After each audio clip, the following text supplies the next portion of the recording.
পিয়াজে আছিল এজন switch psychologist তেওঁ জন্ম হৈছিল 1896 মন কৰিব পিয়াজে আগৰ যিসকল মনোবিজ্ঞানিক অৰ্থাৎ সাইকোলজিষ্ট আছিলে তেওঁলোকে তেওঁলোকৰ এক্সপেৰিমেণ্টবিলাক সাধাৰণতে জীৱ-জন্তুৰ ওপৰত কৰিছিল এনিমেলছৰ ওপৰত কৰিছিল আৰু সেই জীৱ-জন্তুৰ ওপৰত কৰি যিটো ৰিজাল্ট তেওঁলোকে পাইছিল যেটো ফলাফল তেওঁলোকে লাভ কৰিছিল সেই ৰিজাল্টটো তেওঁলোকে এপ্লাই কৰিছিল হিউমেন বিঙৰ ওপৰত মানুহৰ ওপৰত এপ্লাই কৰিছিল মানে তেওঁলোকে এক্সপেৰিমেণ্টটো কৰিছিল এনিমেলৰ ওপৰত আৰু তাৰ ফলটো তেওঁলোকে এপ্লাই কৰিছিল মানুহৰ ওপৰত কিন্তু পিয়াজে যিমানবিলাক এক্সপেৰিমেণ্ট কৰিছিল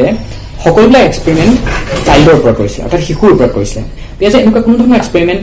জীৱ-জন্তুৰ ওপৰত কৰা নাছিলে এনিমেলৰ ওপৰত কৰা নাছিলে তেওঁ চাইল্ডৰ ওপৰত সকলোবিলাক এক্সপেৰিমেণ্ট কৰিছিল সেইবাবে পিয়াজেক ফাদাৰ অফ চাইল্ড সাইকোলজি বুলি কোৱা হয় সো এটো কোৱেশ্চন এক্সামত আহিব পাৰে প্ৰায় অহা হয় চিটেটৰ এক্সামটো সোধা হয় বা আসামটেটৰ কাৰণে যিসকলে প্ৰিপাৰেচন কৰি আছে সো মন্দি এই কথাটো মনত ৰাখিব যে who is the father of child psychology so তেতিয়া আপুনি লিখিব বা টিক মাৰ্ক দিব যে পিয়াজে কোৱা হয় ফাদাৰ অফ চাইল্ড সাইকোলজি কাৰণ তেওঁ সকলোবিলাক এক্সপেৰিমেণ্ট শিশুৰ ওপৰত কৰিছিল চাইল্ডৰ ওপৰত কৰিছিল ফ্ৰেণ্ডছ আপোনালোকক যদি এটা উদাহৰণৰ সহায়ত বুজাওঁ তেনেধৰণে আপোনালোকে বুজি পাব যে পিয়াজেৰ এখন কিতাপ আছিল এখন কিতাপ লিখিছিল সেই কিতাপখনৰ নাম হৈছে the origin of intelligence in children the origin of intelligence in children এই কিতাপখনত তেওঁ তিনিগৰাকী অৰ্থাৎ তিনিটা শিশু পাৰ্টিচিপেণ্টছ এজ এ পাৰ্টিচিপেণ্ট তেওঁ উল্লেখ কৰিছে তিনিটা শিশুৰ ওপৰত এক্সপেৰিমেণ্ট কৰিছিল আৰু সেই বিষয়ত তেওঁ উল্লেখ কৰিছে যি তিনিজন শিশুৰ ওপৰত তেওঁ এক্সপেৰিমেণ্ট কৰিছিলে আচলতে সেই তিনিজন শিশু আছিল কোন সেই তিনিজন শিশুৱে আছিল পিয়াজেৰ নিজৰ সন্তান তেওঁ নিজৰ তিনিটা সন্তানৰ ওপৰতে এক্সপেৰিমেণ্ট কৰিছিলে সো সেইবাবেও তেওঁক the father of child psychology বুলি কোৱা হয় ফ্ৰেণ্ডছ আপোনালোকে মনত ৰাখিব যে পিয়াজে আছিল সেই প্ৰথমজন সাইকোলজিষ্ট যিজনে চিষ্টেমেটিক ষ্টাডি কৰিছে কিহৰ চাইল্ড সাইকোলজিৰ ওপৰত গতিকে তেওঁ প্ৰথমতে এইটো কথা ক'লে যেতিয়া এটা শিশু জন্ম হয় শিশুটো জন্ম হওঁতে কিছুমান বেছিক মেণ্টেল ষ্ট্ৰাকচাৰৰ সৈতে জন্ম হয় চাইল্ড বৰ্ন উইথ চাম বেছিক মেণ্টেল ষ্ট্ৰাকচাৰ্ছ আৰু লাহে লাহে যেতিয়া শিশুটো ডাঙৰ হৈ আহে তেওঁৰ চিন্তা কৰিব পৰা শক্তিটো বিকাশ হয় মানে তেওঁৰ থিংকিং পাৱাৰটো ডেভেলপ হয় ক্ৰমান্বয়ে যেতিয়া শিশুটো ডাঙৰ হয় তেওঁৰ থিংকিং পাৱাৰটো ডেভেলপ হয় মানে এটা ষ্ট্ৰাকচাৰ থাকে যিটো তেওঁলোকৰ বয়স হৈ অহাৰ লগে লগে ক্ৰমান্বয়ে লাহে লাহে তেওঁলোকৰ বাঢ়ি আহে অৰ্থাৎ তেওঁলোকৰ যিটো চিন্তা শক্তি যিটো থিংকিং কেপাচিটি সেইটো লাহে লাহে বয়স হৈ অহাৰ লগে লগে ডেভেলপ হয় থিংকিংটো ডেভেলপ হয় মানে চিন্তা কৰিব পৰা শক্তিটো ডেভেলপ হয় ক্ষমতাটো বাঢ়ি আহে সো এই যিটো থিংকিং কেপাচিটি যিটো ডেভেলপমেণ্ট সেই ডেভেলপমেণ্ট হোৱা এই প্ৰচেছটো তেওঁ কেইটামান ষ্টেজত ভাগ কৰি দিছে মানে চিন্তা শক্তিটো ষ্টেজ ৱাইজ ডেভেলপ হয় ষ্টেজ ৱাইজ তেওঁ ভাগ কৰিছে সো সেই ভাগসমূহৰ বিষয়ে তেওঁ উল্লেখ কৰিছে এই থিয়ৰিটোৰ যোগেদি মানে কগনিটিভ ডেভেলপমেণ্ট থিয়ৰি ইয়াত এটা শিশুৰ চিন্তা শক্তি কেনেধৰণে বিকাশ হয় সেই সম্পৰ্কে বেছি গুৰুত্ব দিছে ষ্টেজবিলাকৰ বিষয়ে উল্লেখ কৰিছে কাৰণ কগনিটিভ শব্দটোৱে কি বুজায় কগনিটিভ মানে আমাৰ নলেজ লেভেলৰ কথা কৈছে cognitions it's related to our brain আৰু পিয়াজে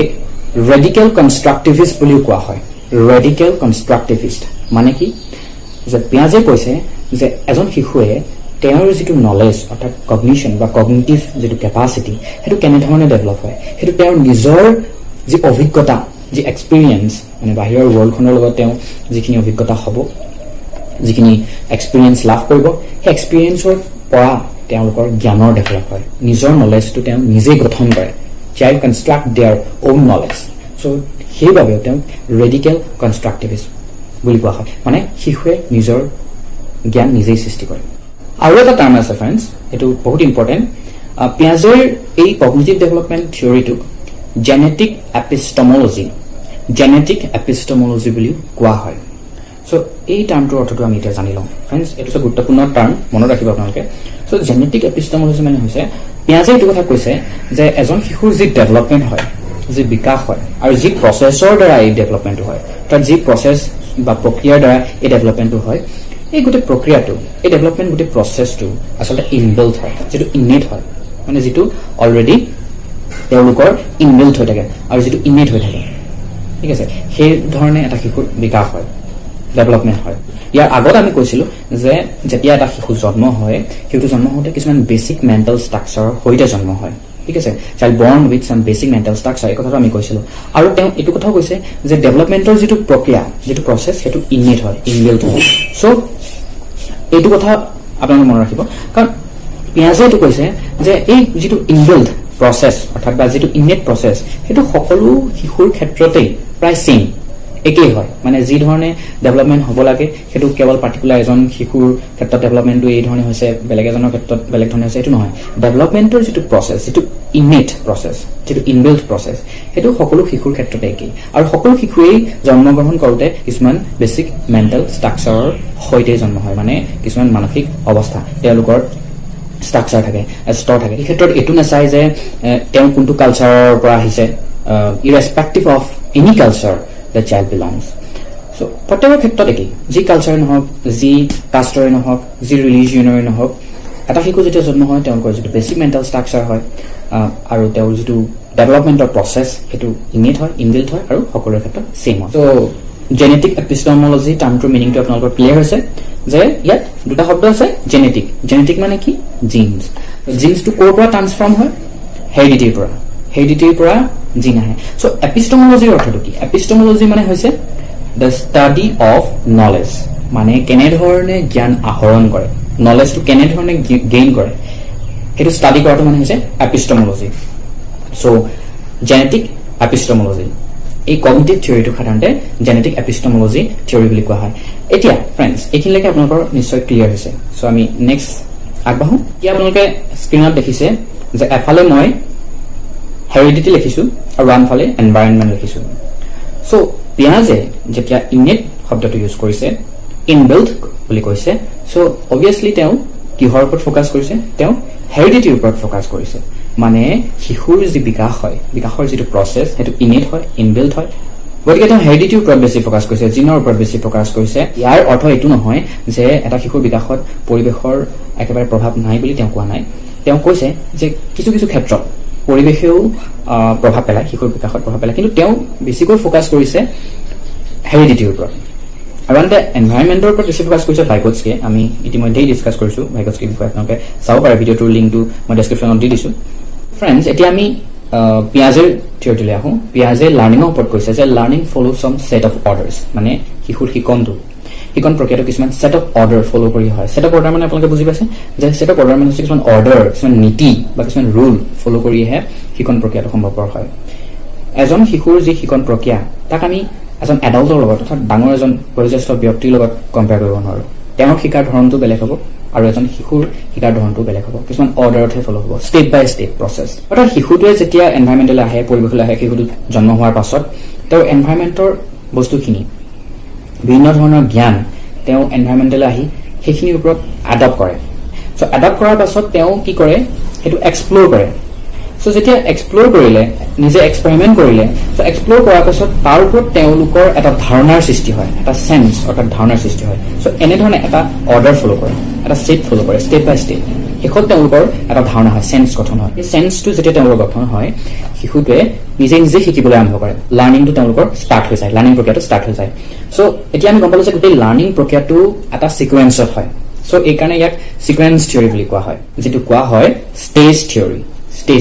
চ' আমি যিটো এতিয়া পঢ়িম ফ্ৰেণ্ডছ সেইটো আমি পঢ়িম ষ্টেজবিলাক অৰ্থাৎ পিয়াজে এটা শিশুৰ থিংকিং বা কগনিটিভ ডেভেলপমেণ্টৰ যিখিনি ষ্টেজ দিছে যেনে sensory motor stage pre operational stage concrete operational stage formal operational stage এইসমূহ আমি পঢ়িম চ' প্ৰথম এতিয়া আমি কগনিটিভ থিয়ৰিৰ বা কনষ্ট্ৰাকটিভিষ্ট এপ্ৰ'চৰ কেইটামান কেৰেক্টাৰিষ্টিক চাই লওঁ বৈশিষ্ট্য চাই লওঁ ডেভেলপমেণ্টটো সাধাৰণতে এটা প্ৰথম বৈশিষ্ট্য হিচাপে যদি আমি লওঁ what is cognitive development theory ফাৰ্ষ্টটো আমি ল'ব পাৰোঁ যে construction of the thought process মানে চিন্তা কৰিব পৰা যিটো প্ৰক্ৰিয়া মানে শিশুৱে যেনেধৰণে চিন্তা কৰে construction of the thought process অৰ্থাৎ চিন্তা কৰিব পৰা প্ৰক্ৰিয়া শিশুৱে যেনেধৰণে চিন্তা কৰে কেনেধৰণে চিন্তা কৰিব সেই গোটেই প্ৰক্ৰিয়াটো কনষ্ট্ৰাক্ট হয় গঠন হয়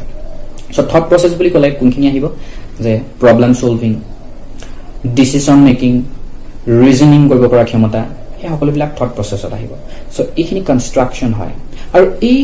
গঠনটো এই কনষ্ট্ৰাকশ্যন প্ৰক্ৰিয়াটো কিছুমান ছেট অফ অৰ্ডাৰত হয় এই ছিকুৱেঞ্চ অৰ্ডাৰটো সাধাৰণতে সকলো শিশুৰ ক্ষেত্ৰত ডেভেলপমেণ্টৰ যিটো ইনবিল্ট প্ৰচেছ যিটো ইনেট হয় সকলো ক্ষেত্ৰতে একেই প্ৰথমতে চাইল্ডহুড তাৰপিছত এডলচেঞ্চ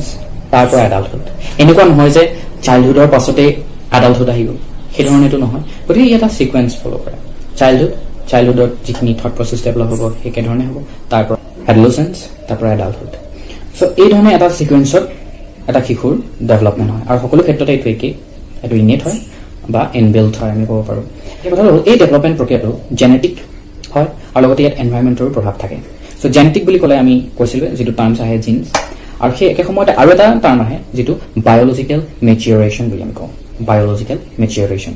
এই টাৰ্মটো যথেষ্ট ইম্পৰ্টেণ্ট ফ্ৰেণ্ডছ আপোনালোকে মনত ৰাখিব এই টাৰ্মটো বায়'লজিকেল মেচিউৰেশ্যন কাৰণ পিয়াজে এইটো কথা কৈছে যে এটা শিশুৰ বিকাশত মানে ডেভেলপমেণ্টত আৰু লাৰ্ণিঙত মানে কিবা এটা তেওঁ শিকনত এই বায়'লজিকেল মেচিউৰেশ্যনে যথেষ্ট প্ৰভাৱ পেলায় কাৰণ তেওঁ বায়'লজিকেলি যিমান মেচিউৰ হৈ যাব তেওঁলোকৰ ডেভেলপমেণ্টটো প্লাছ লাৰ্ণিংটো সেই ধৰণেই বাঢ়ি যাব ডেভেলপ হৈ যাব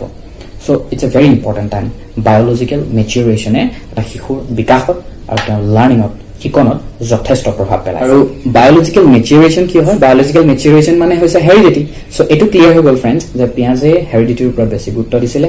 আৰু যিসকলে শিশুৰ বিকাশৰ ক্ষেত্ৰত হেৰিডিটিৰ ওপৰত বেছি গুৰুত্ব দিয়ে তেওঁলোকক কোৱা হয় ইনেটিষ্ট মনত ৰাখিব চ' আৰু পিয়াজে আছিল এজন ইনেটিষ্ট